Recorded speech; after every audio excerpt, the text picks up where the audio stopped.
sa unang araw ng Dhul-Hijjah. Kung mayroon tayong huling 10 araw ng Ramadan, na kung saan nagdoon yung tinatawag natin Laylatul Qadar, ganun din mga kapatid sa Islam, ang kahalagahan ng unang 10 araw na ito. Okay, nandito yung Yawmul Arafah, na kung saan ang pag-aayuno dito ay patatawarin ng dakilang Allah ang isang taon nakaraan at yung isang taon pa na susunod mula sa ating mga kasalanan. Subhanallah. At sino ba ang walang kasalanan, mga kapatid? At isa pa sa pinakamainam na gagawin natin dito sa unang 10 araw ay ang pag-aayuno sa simula sa umpisa ng unang araw hanggang sa Yawmul Arafah. At yung pang-siyam ng Dhul-Hijjah, pang-10 ng Dhul-Hijjah, yun na yung araw ng Eid natin. At ang Eid natin ay magaganap sa ika-9 ng July. Yung ika-8 ng July, yun ang ikuha natin sa ating mga kalendaryo. Yung ika-8 ng July, araw ng Friday yun, ay araw ng Arafah. Inshallah, sabay-sabay tayo mag-ayuno. At yung mga medyo, mashallah, kaya nilang mag-ayuno sa umpisa, simula kahapon, ngayon, bukas, hanggang sa darating ang araw ng Arafah, yung pinakamainam. At ano pang dapat natin gampanan? Pagsasadaka. Mashallah. Ang pagsasadaka, hindi lang pera, mga kapatid. Kasi kung ang pagsasadaka ay pera lang, edi marami tayong hindi makapagsadaka. Pero yung salitang maganda, yun ay sadaka.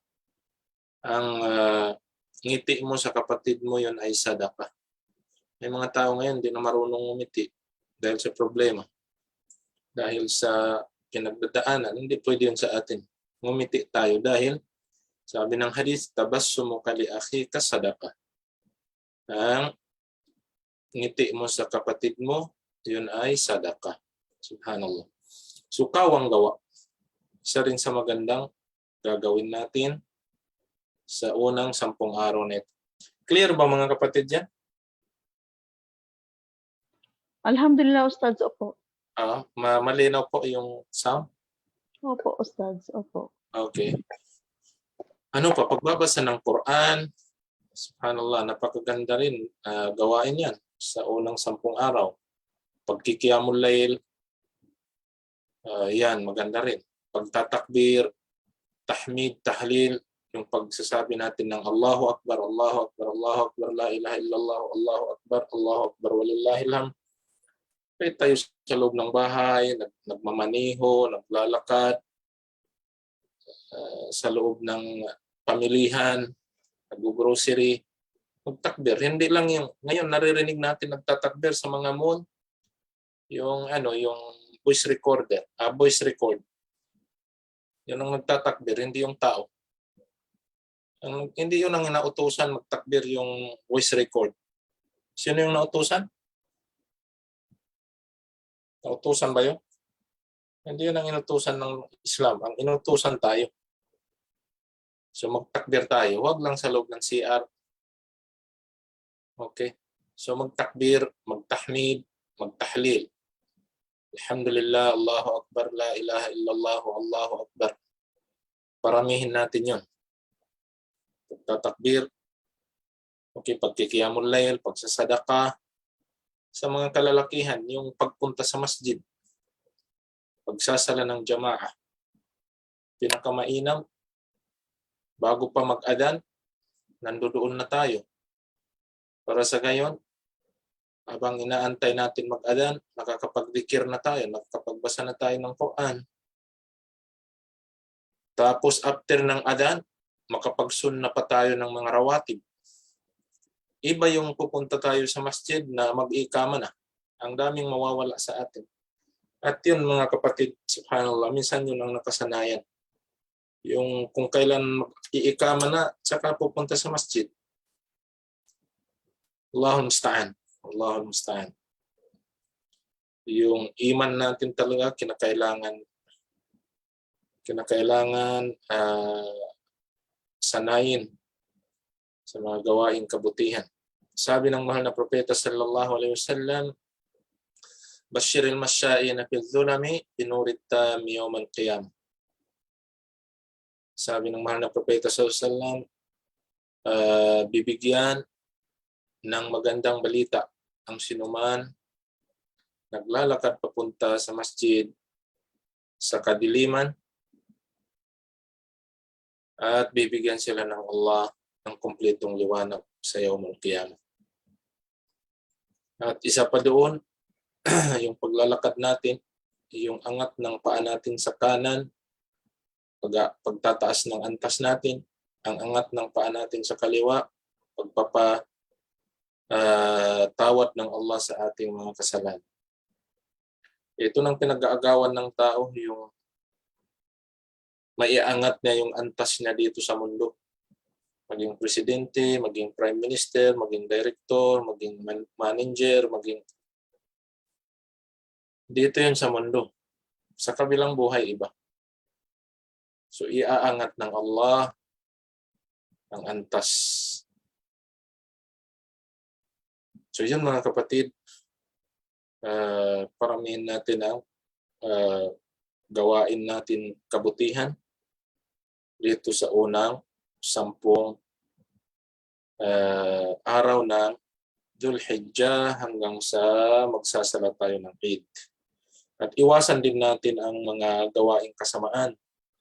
Dahil ang gawaing kasamaan sa oras na ito at sa mga araw na ito ay kakaiba siya. Kakaiba ang bigat ng kasamaan kaysa yung mga ordinaryong araw. Ganon din kakaiba ang kantimpala ng mga kabutihan kaysa sa ibang mga araw. So inshallah,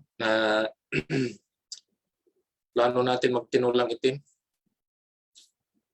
Sadaka rin yun, tinulang itim. Di ba, Bax? Ahsanallahu ilaykum, Syekh. Hayakumullah. Painumin natin ulit ng tinulang itim yung mga medyo pilay na maglakad. Allahu Akbar. At yung mas marami pa ang hakbang niya papalikod kaysa yung paharap. So yun ang painumin ng sabaw na itim. Di ba, kapatid na Muhammad Amir?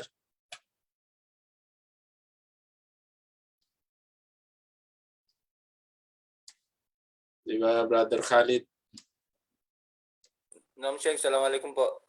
Inshallah po. Mashallah.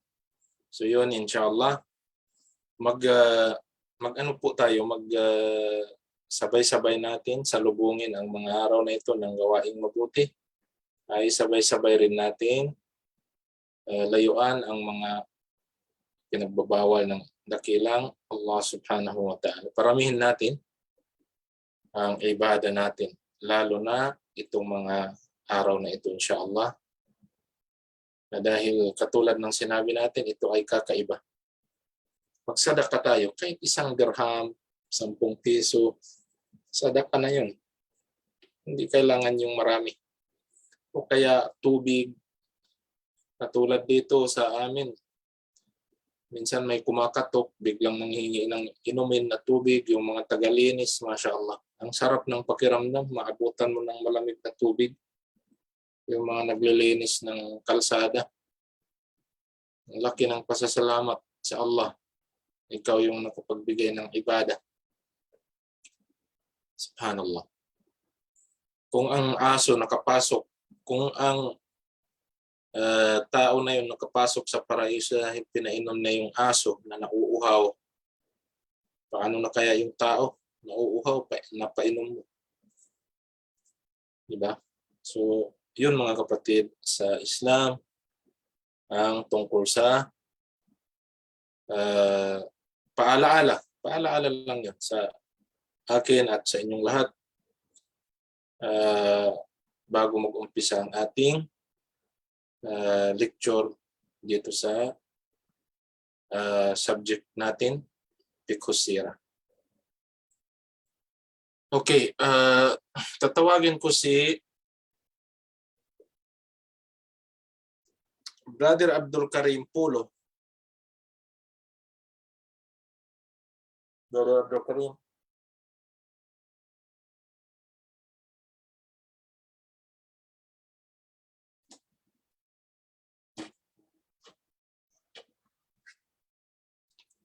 Brother Abdul Karim, wala yata. Pasensya kayo ha, magno-note ako sa mga tatawagin ko na wala. Wala nang kwan ito. Wala nang anong tawag niya.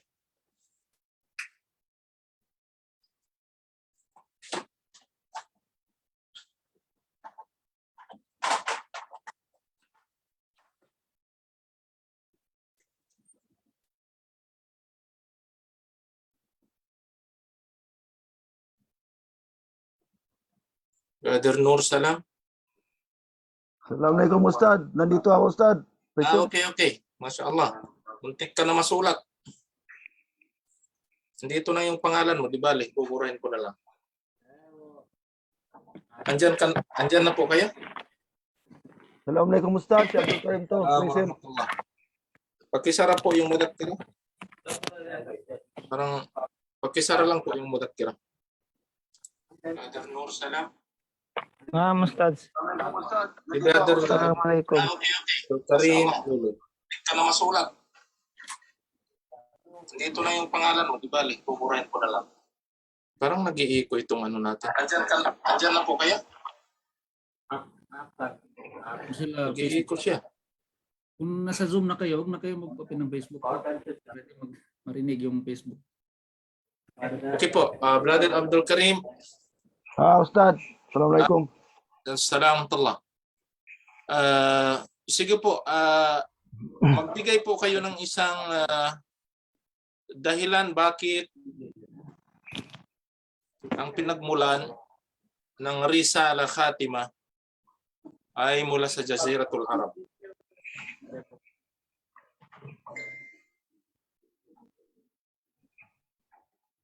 Yung pinaka-summary lang. Magbigay kayo ano po yung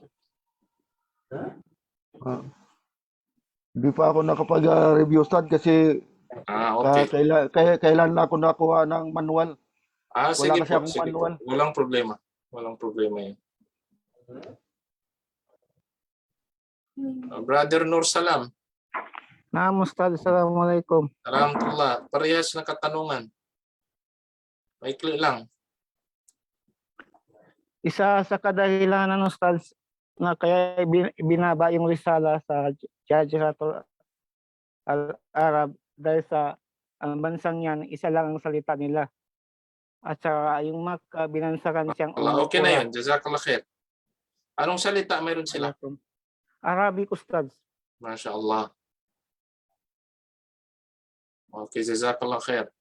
Mayakum. Sister Iman. Assalamualaikum po, Ustads. Assalamualaikum warahmatullah. Parehas na katanungan po. Dahil po, Ustad, ang lugar na yan, ang marami po mga tao o mga bisita ang nagpupunta, mga nag-hajj. Okay. Dahil isa po yan sa paraan nila ng pagdadawa. Yung lugar na Okay yan po. ay Okay. maraming Jazakallah tao. khair. Barakallahu fiik. Sister Rahima. Sister Rahima. Naririnig po ninyo ako? Assalamualaikum po, Ustad. Assalamualaikum warahmatullah. Naririnig po ninyo ako? Opo. Sige po. The same na katanungan po. Dahil ang lugar po na yan ay kinikilala, tapos pinapahalagahan po ng mga nakakahigit na tao. Okay. Tapos meron silang, napili sila kasi nasa kanila yung merong the best na katangian na pag-uugali. Okay, mashallah. Jazakallah khair po. Barakallahu fiik. Sister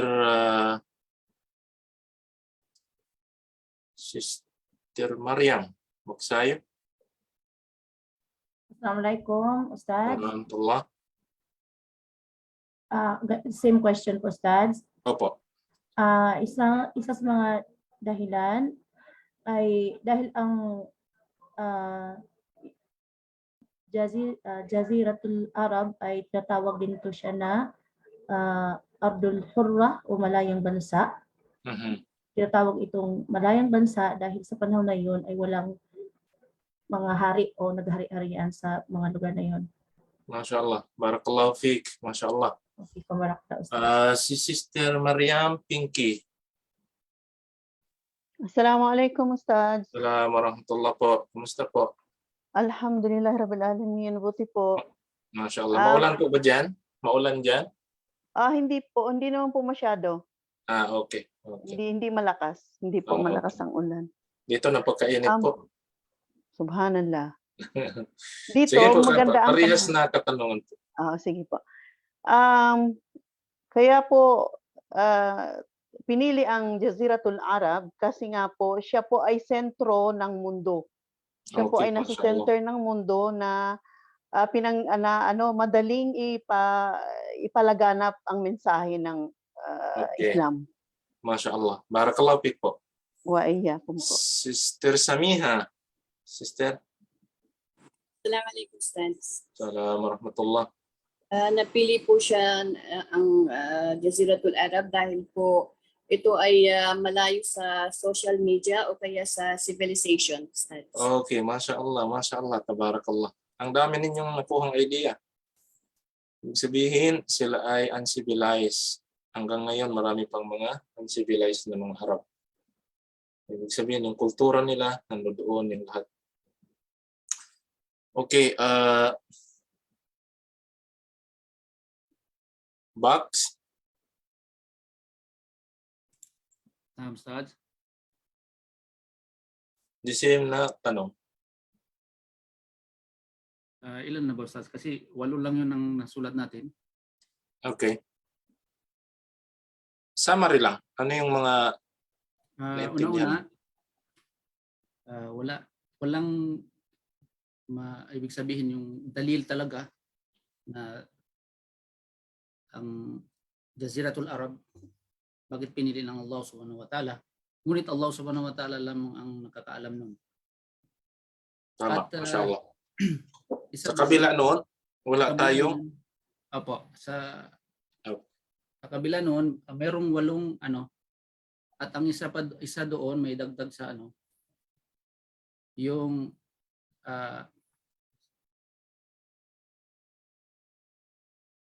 kasi marami na kasi nauna eh.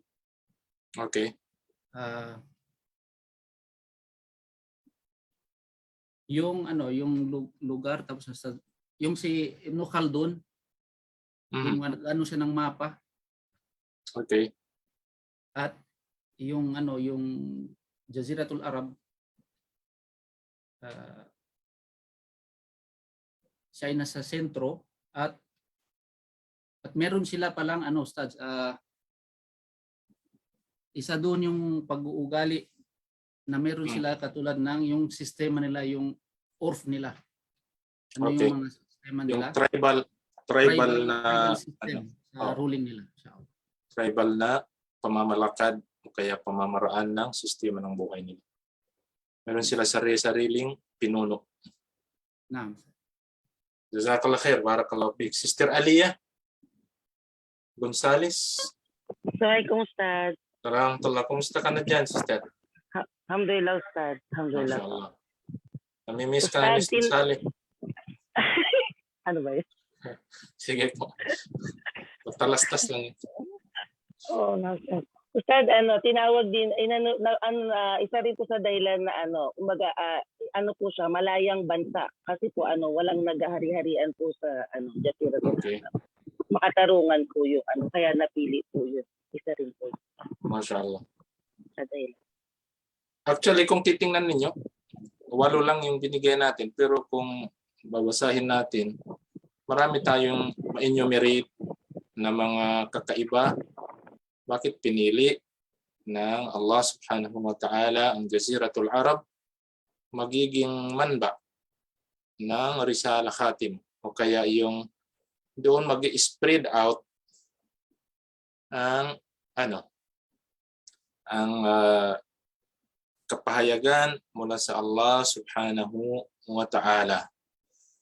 At ito pa yung tinuring sila ng Allah khaira ummah. Ang Jaziratul Arab, tinuring sila khaira ummah. Pinakamainam na nasyon. Okay? Pinakamainam na nasyon. Dahil madali para sa kanila ang pagtanggap ng mga propeta pinadala ng Allah sa kanila. At yung mga pinuno nila. So yun po inshallah, parang summary na nakuha natin bakit pinili ang Jaziratul Arab manba o kaya pinagmulan ng Risala Khatim. Bakit hindi pinili yung nasabi rin natin sa panahon na yun, mayroong 2 naghaharian na mga imperyo, ang Roman Empire at saka yung yung Persian Empire. Roman Empire at saka Persian Empire. Bago pa man dumating ang propeta, naghahari-harian na yung 2 na yan. Sila yung lakas sa mundo. Covered ng Persian Empire yung Asia, covered naman ng Roman Empire ang Europe. So ang 2 yan nagbabanggaan.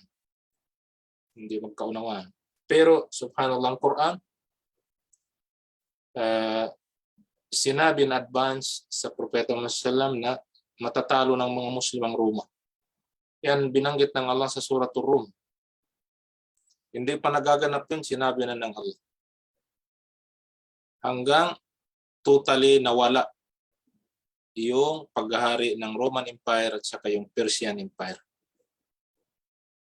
So yan mga kapatid, ang tungkol sa history. Maaari piliin ng Allah ang Roma, maaari piliin ng Allah ang Persia, pero pinili niya ang Jaziratul Arab.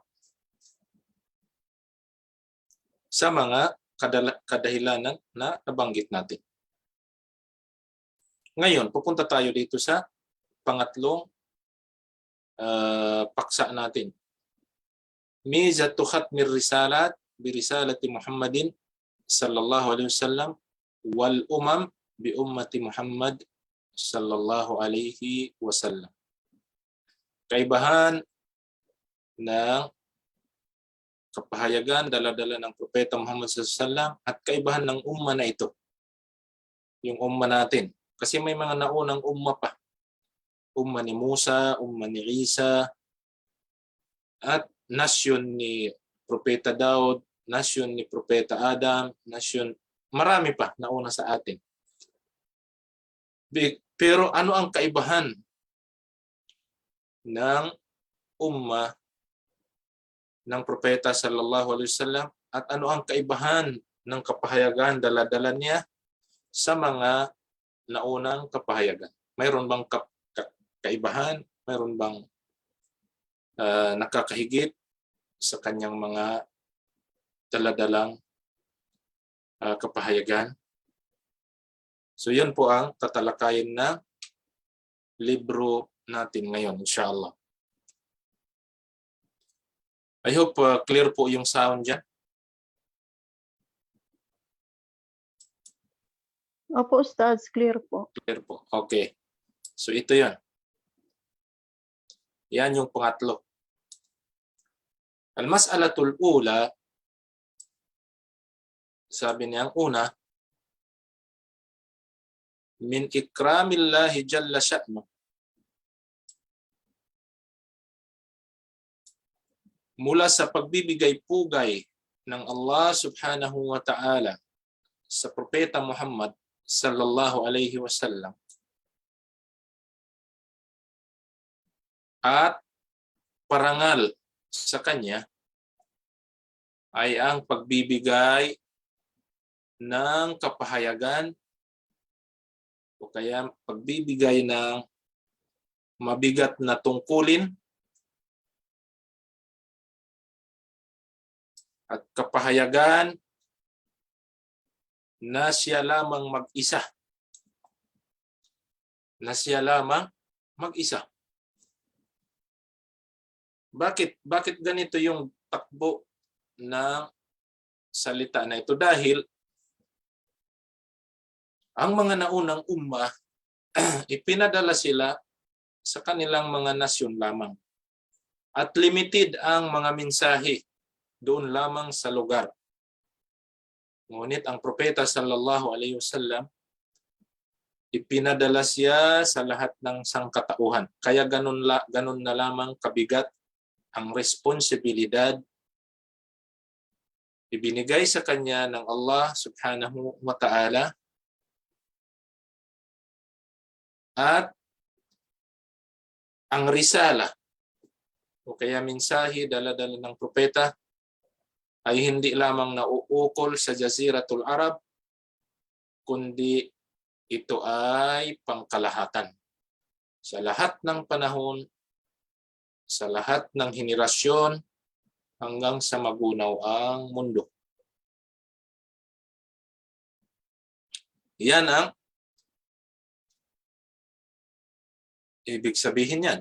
Kaya sabi ng Allah subhanahu wa ta'ala, ito yung ayah, at ito ay matatagpuan natin sa surah, Suratul Furqan, ayah 51. Surah Al-Furqan, ayah 51. Sabi ng Allah, ba'da a'udhu billahi minasyaitanir rajim, walau syi'na laba'athna fi kulli qaryatin nadhira. Kung nanaisin ng Allah, pwede siya magpadala, sabi ng Allah, ng bawat community, bawat village, magpapadala siya ng isang mensahero upang tawagin itong mga tao sa community na ito, o kaya tawagin ang mga tao sa village na ito sa Islam.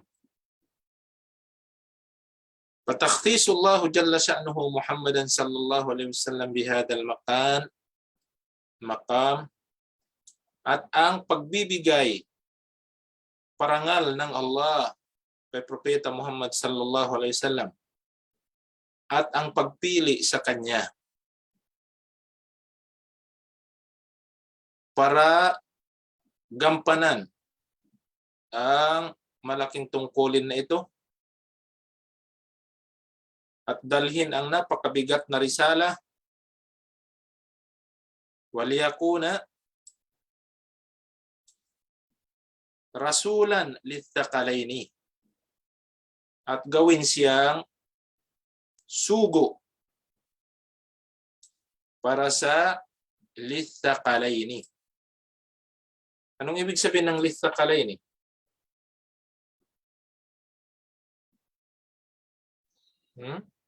Hindi ba hindi ninyo na-encounter itong katagang lithaqalaini?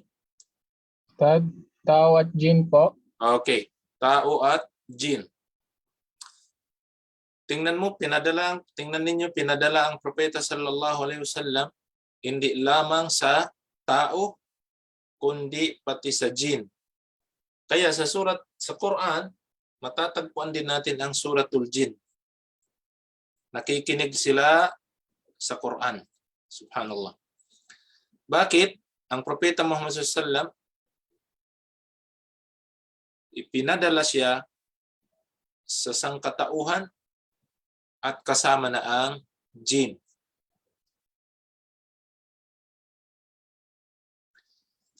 Anong dahilan? Ang dahilan. Ito yung mga dahilan. Bakit pinadala siya at pinili siya special na mensahero at propeta? para sa sangkatauhan, hindi lamang sa tao, kundi maging ang jin, liajli ta'zimihi. Una, upang siya ay bigyan ng parangal. Hindi lang bigyan ng parangal, kundi malaking parangal at kadakilaan sa kanyang sarili. Wa takrimihi. Pangalawa, upang siya ay bibigyan ng takrim. Ibig sabihin, papuri. Takrim, bibigyan siya ng kabutihan, bibigyan siya ng papuri. Pangatlo,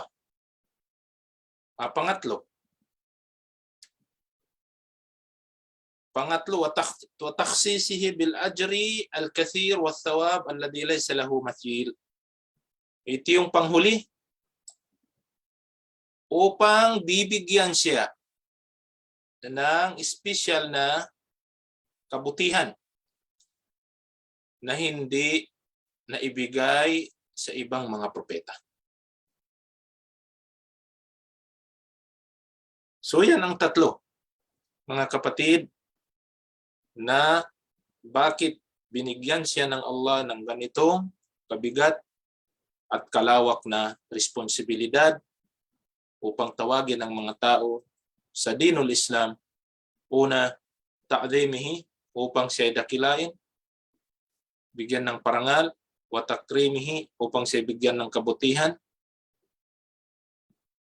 at ibibigay sa kanya ang napakalaking gantimpala na hindi naibigay sa iba.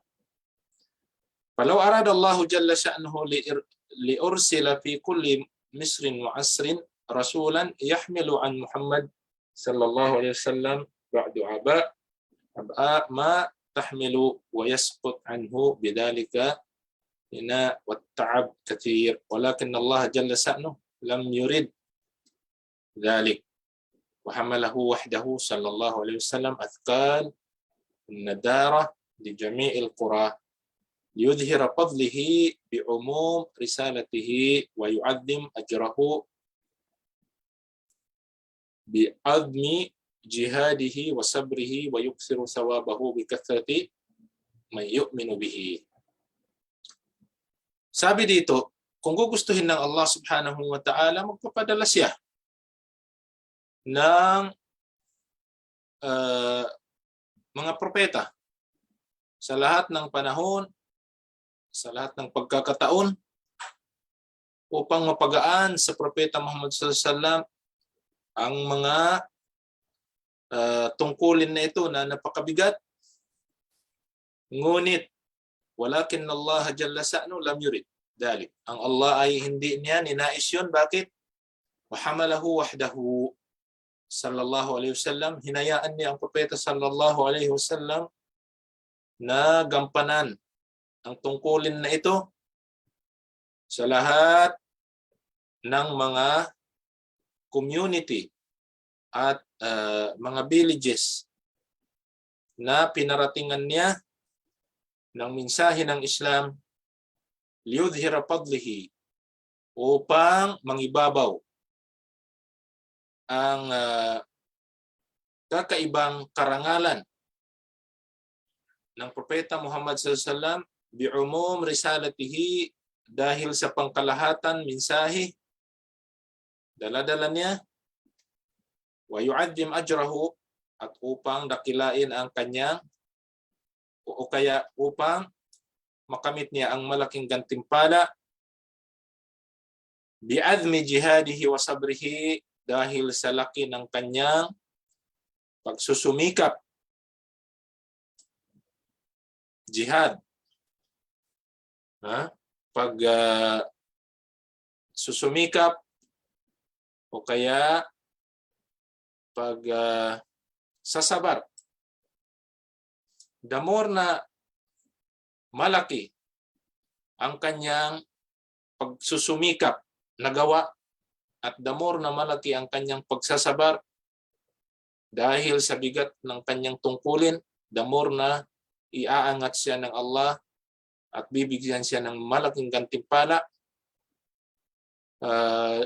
at pupurihin siya ng Allah subhanahu wa ta'ala wa yuksiru thawabahu at bibigyan siya ng maraming gantimpala bikathrati man yu'minu bihi dahil din sa dami ng naniwala sa kanyang mensahe.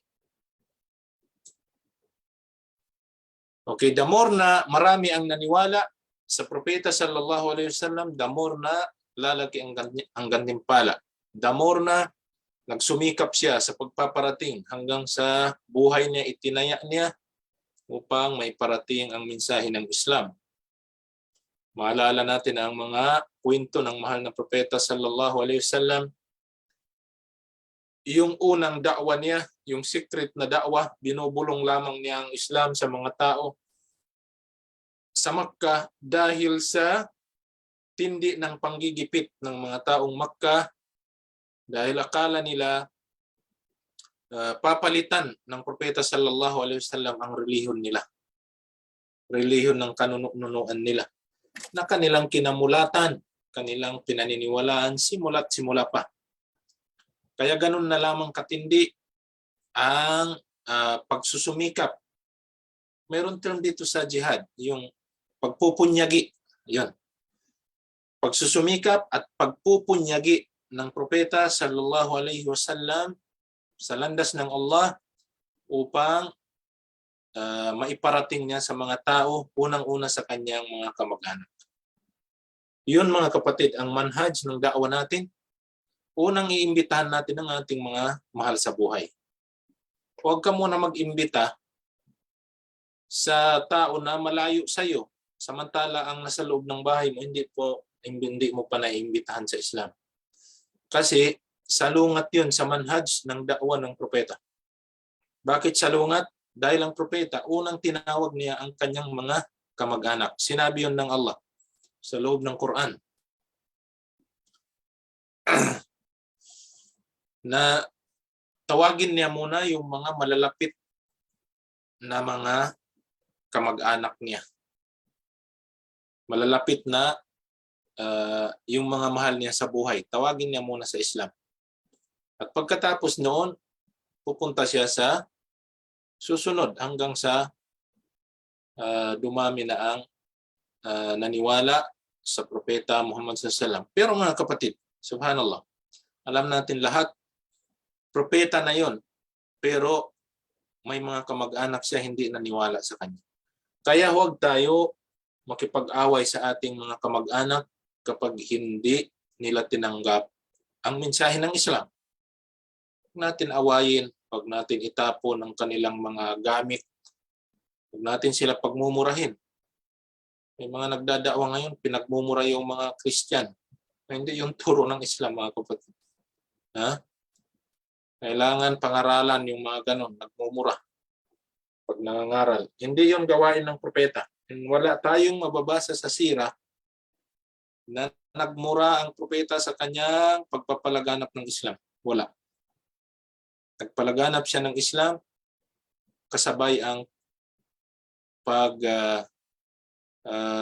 anong tawag yan? Kasabay ang kakaroon niya ng magandang pag-uugali.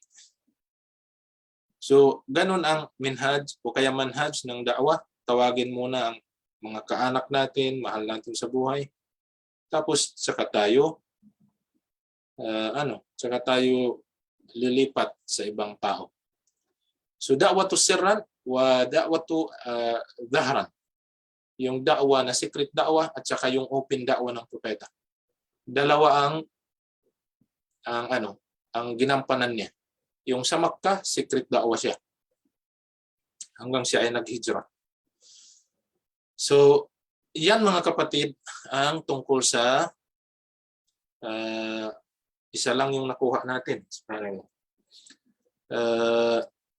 Isa sa mga miza, kakaiba sa umma ng propeta Muhammad sallallahu alaihi wasallam المسألة الثانية ميزة ختم الأمم بأمة محمد صلى الله عليه وسلم. So ito, yung kaibahan naman ng umma ng Propeta Muhammad SAW mula sa mga naunang umma. Yan yung mas'ala al-thaniya. Ano ang kaibahan ng umma natin ngayon at yung mga naunang umma? Number 1, sabi niya, kanat bi'thatul anbiya alayhimussalam khasa li aqwamihim. Number 1, ang mga propeta na una sa Propeta Muhammad SAW, ang pagpapadala sa kanila ng Allah ay natatangi lamang doon sa kanilang kaum, sa kanilang community lamang. Okay? Natatangi lamang, doon lamang sila. Hindi sila pwede lumagpas doon sa community kinalakihan nila. Doon lamang sila magpapalaganap ng Islam. Wabittali fihim yahmiluna ma'ahum tashri'an yatanasab ma'al qaum alladhina yab'athuna ilayhim. Pangalawa, sabi niya, yung mensahe, dala-dala nila ay bumabagay lamang. Bumabagay lamang doon sa mga tao na kanilang kinalakihan. Bumabagay lamang doon. Ang batas o kaya sharia, dala-dala ng mga propeta na una sa Propeta Muhammad sallallahu alaihi wasallam. Pangatlo, ang batas, dala-dala nila tashri' mu'akkad bizaman wa makan. Temporary. Ang batas na yon. Temporary siya sa panahon at temporary rin siya sa lugar. Okay? Ibig sabihin, hindi siya mapapakinabangan ang batas na yon magpakailanman. Okay, so yan mga kapatid. I-continue na lamang natin dahil lumagpas na tayo sa oras. Inshallah, naway naging kapakipakinabang ang sandali na inupo natin dito sa pag-aaral natin sa Islam. At hilingin natin sa Allah naway patawarin tayo ng Allah subhanahu wa ta'ala at ibigay sa atin ang malaking gantimpala lalo na sa unang 10 araw ng Dhul-Hijjah. Nagamit natin ang oras natin sa pag-aaral. Naway tanggapin ng Allah sa atin lahat ang ating mga gawaing mabuti. At hinihiling natin sa Allah kung paano tayo pinag-ipon-ipon ng Allah dito sa mundo. Sana tayo ay pag-iipon-ipunin din ng Allah sa kanyang pinakamataas na paraiso sa kabilang buhay. Subhanakallahumma wa bihamdik. Asyhadu an la ilaha illa anta nastaghfiruka wa natubu ilaik. Wa sallallahu ala nabiyyina Muhammad wa ala alihi wa ashabihi wa sallam. Assalamualaikum warahmatullahi wabarakatuh. Waalaikumsalam Waalaikumsalam warahmatullahi wabarakatuh. khairan Ustaz. po. Wa barakallahu po. Jazakumullahu khairan. Jazakumullah Salam khairan, kay Pure Ustaz. Love Nor Ain, Ustaz. Sige po, makakarating po. Sige.